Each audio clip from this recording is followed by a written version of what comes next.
because they're very mature, which really helps. That really does help. Thank you. We always want to know, what areas do you see yourself or wanting yourself to improve in? So I know that we have to do sometimes language objectives and content objectives, and that is something that it escapes me sometimes. Yes. So I would like to be more consistent with writing those language and content objectives on each lesson. So. And I'm glad that you mentioned that because, again, that was one of the considerations that I noted in the report. And if it's okay with you, can I Yes. just share some ideas with you? Sure. Okay. So basically, one of the things that I have found helpful, and I know the teachers have found helpful when we go to being able to write objectives, is really thinking about it in these types of terms, really putting the student first, maybe, thinking about their proficiency level, where they are at.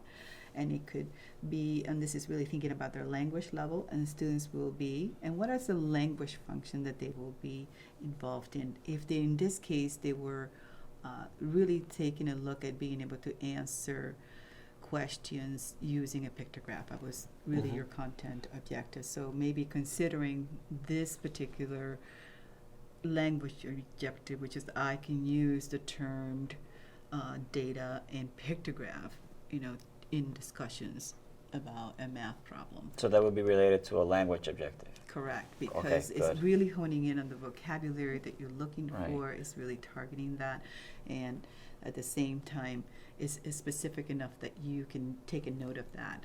Okay. With students. But then again, what are any kind of a language supports that you may be doing with that? Maybe in group discussion, maybe with a sentence stem. So seeing that this is just one way to approach taking a look at writing a language objective. And there's some examples here. It goes through some of the cognitive verbs. And one of the things that I like to point out is that we're always taking a look at rigor. You mentioned, how yes. could it be challenging? So maybe using like Bloom's taxonomy would be a way that we can once again take a look at what that cognitive verb is and seeing what am I asking my students to do. At their listing, labeling, naming, or are they analyzing, calculating, categorizing, so really moving them at higher levels of thinking.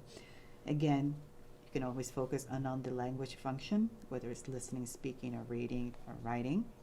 And these are just some examples. Like emerging students will discuss math vocabulary of radius and diameter using the sentence stems, but maybe in expanding students will discuss the math vocabulary of radius and diameter using complete sentences. I really like this part right here because it gives me a clear understanding of Of what we're talking about. how to separate.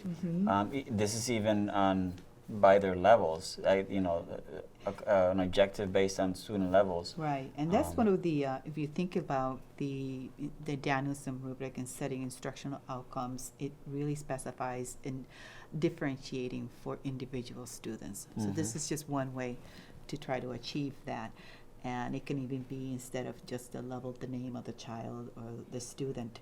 But one of the things that I always enjoy seeing is the fact that when you're thinking about the objective, the first thing you think about is the student, right? The way that this formula is set up, what is the student? Who is the student?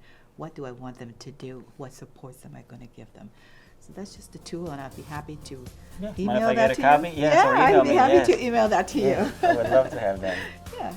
For more resources related to ELL educator evaluation, please visit coloringcolorado.org/evaluation. This Coloring Colorado video was made possible by the American Federation of Teachers.